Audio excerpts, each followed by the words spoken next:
Hey there, Tiger Shark here again with Okano. For this week I played a game called Floor 9.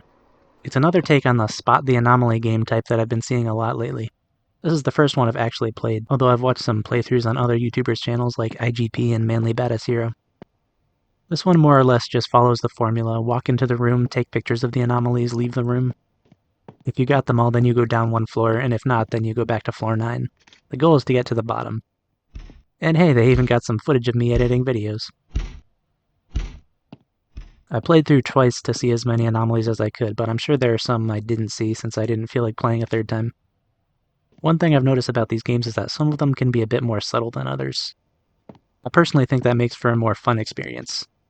In this particular one, I didn't have to pay too much attention to the little details, like how many deaths there were or what the sign said.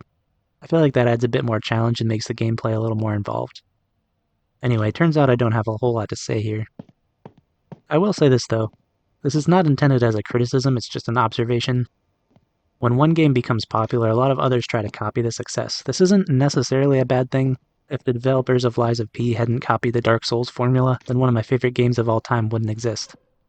But it can lead to just a flood of crappy knockoffs. Everybody trying to cash in on the popularity and get their quick cash. Floor 9 is a decent game and I have no problems with it. It's even free, so it's not like they're trying to get rich off the success of someone else. But if it does nothing new, then is there really a point to its existence? Maybe the dev was just experimenting or really passionate about their project. In which case, I'm rooting for you. I want you to create your art and be proud of what you've done. But as a gamer, the point of this series I'm doing here, sorting treasure from trash, is to find the gems that are out there undiscovered.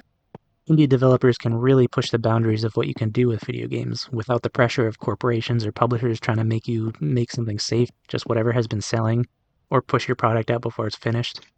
Indie devs can really create something unique and exceptional. I'm not faulting devs like Spookle McBoogle who made Floor 9. There's nothing wrong with what you're doing. Keep going and doing what makes you happy. I just think the indie space is best suited to the creative ideas that bring us games like Outer Wilds or Papers, Please. It's also a very good vehicle for storytelling, seeing as some of the AAA games out there these days don't seem to have the best writers. I don't know, I kind of just went off there and barely even said anything about the game I'm reviewing. My whole point, I suppose, is that Floor 9 is neither a new idea or a good story experience. It's not a bad game by any means, it's just not unique. Well anyway, if you want to check it out, the link will be in the description. So that's all for this one, and as always, I hope you have a spectacular day.